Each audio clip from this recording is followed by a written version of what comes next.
At night, you take 5 to 10 minutes. I sit there with my planner and I say, okay, what's going on tomorrow? Welcome to Reps and Redemption, a podcast for moms who want to prioritize their health and build strength from the inside out. Hey there, mama. I know you long to find the joy in all the things homemaking and motherhood while showing your kids that you don't have to give up on yourself, your goals, or your desired quiet time with Jesus just to be a good mom. I'm your host, Ashley Harvey, former college athlete, wife, homeschooling, faith-filled homemaker, mom of 4, nutrition and strength training coach. If you're ready to take control of your health, lose fat, build muscle, and faith, you're in the right place. Grab that iced coffee and let's dive in. Hey there, welcome back to the show. Today we are going to talk about a few quick and easy healthy habits for busy moms like you and I. And I'm going to share some of my most, predominant habits. But the saying goes, a habit is something that is routine, it is repetitive, you have a regular tendency or practice of doing, and it is one that is actually hard to give up. So these are things that you might have to try to put into place first, and then just continually do them as you move throughout your day, your week, and your month. I am going to give you 8 quick and easy healthy habits. So number one is starting your morning off right with quiet time and prayer. As I've said before, this podcast is based on the redemption and the redeeming work of the Lord Jesus, and it is imperative as moms that we spend time in prayer, even if it's 5 minutes, 10 minutes, and time reading God's word. And I have struggled with this so much recently. I'm going to be completely honest. I am in the 3rd trimester. I'm so tired. I really, truly do not like when my kids are my alarm clock. It's not the best way to start the day. I've done both, and I need to get so much better at it. So if you need an accountability partner, actually I need an accountability partner, feel free to email me so we can get each other up about 30 minutes or so before our kids get up. My kids usually wake up between 7 and 8. It kind of just depends on the day before and how active we were the day before. So my goal has been 6:30, and it's just like I'm sleeping right through my alarm. And I still find the time to have a few quiet minutes to pray and to read my Bible, but it has been a struggle. The struggle is real. So this is one of the habits that I have created over the last, I would say, probably 10 years or so. But as we leave different seasons and enter new ones, a habit, even though it's hard to break, can be, messed with a little bit more because it does require a little bit of sacrifice on sleep or just, getting up when the alarm goes off. But that is number one, to start the day off right. And it's not only going to be health to our bones, but health to our soul. And we definitely need both.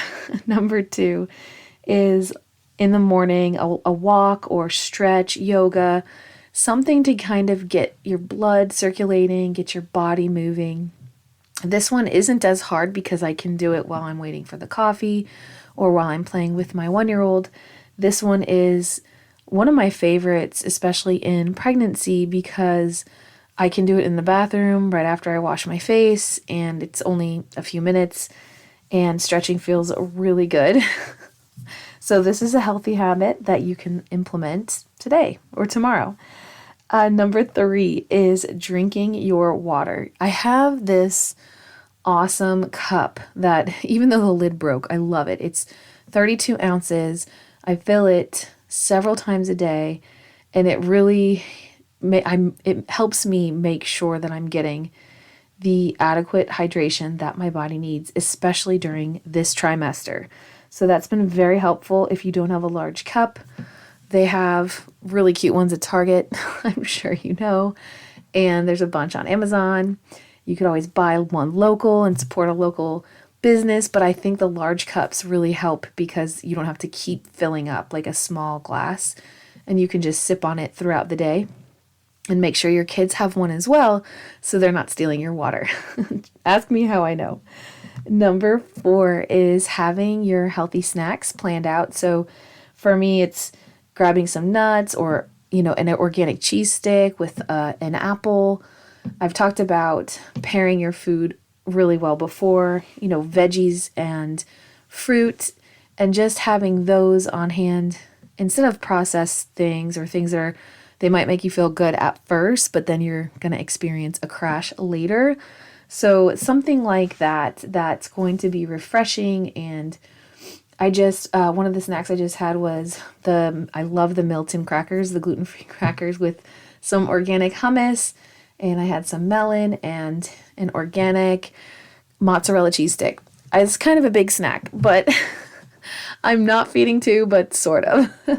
So that was my most recent snack.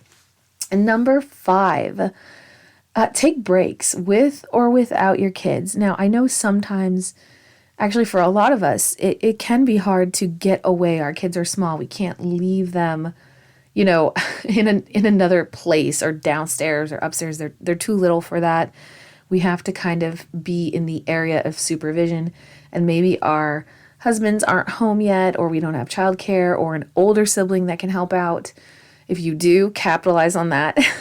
But maybe it's just not possible. So I do think it's important to, especially if you're like me and you homeschool, you're homemaking, you're meal prepping, you're making bread, you're cleaning, you're nesting, all of the things, make sure you take breaks. So that could be just changing the environment. So if you're downstairs, you move upstairs.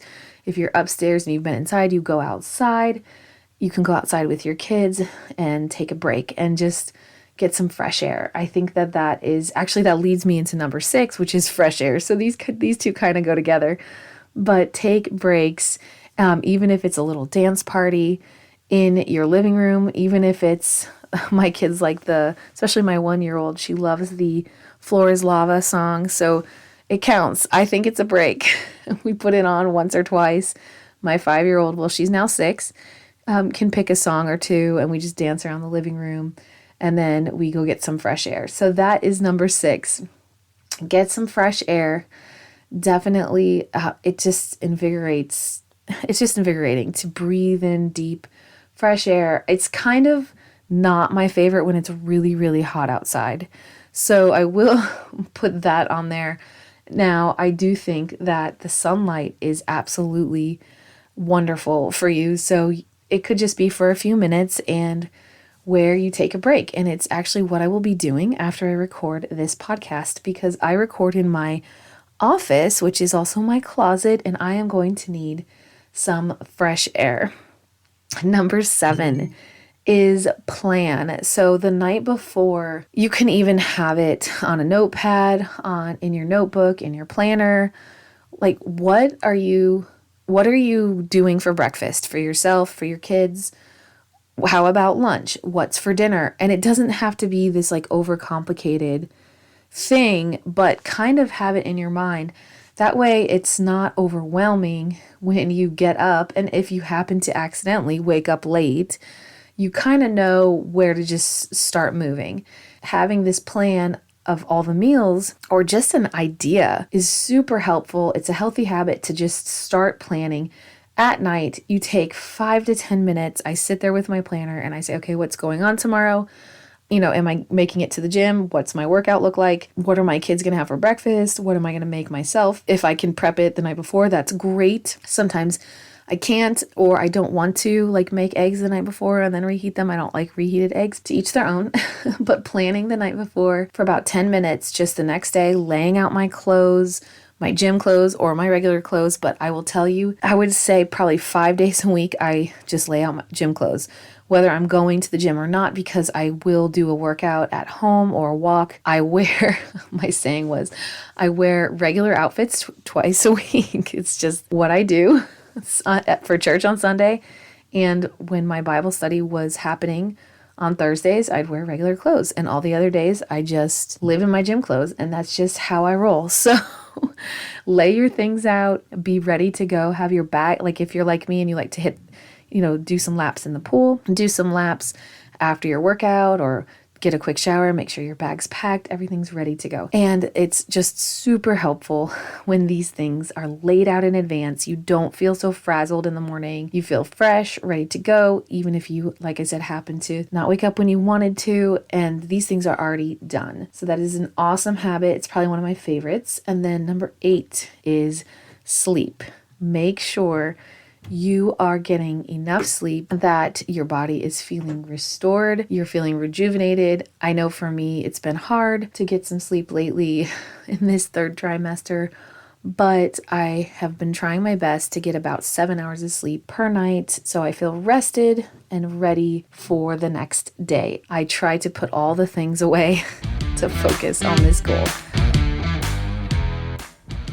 If this episode inspired you, will you share with a friend? I would be so grateful if you would leave a podcast review on your listening app of choice. Remember, the content provided in this podcast is for informational and educational purposes only and is not intended to be a substitute for professional medical advice, diagnosis, or treatment. Please seek the advice of your qualified healthcare provider with any questions you may have regarding a medical or health condition.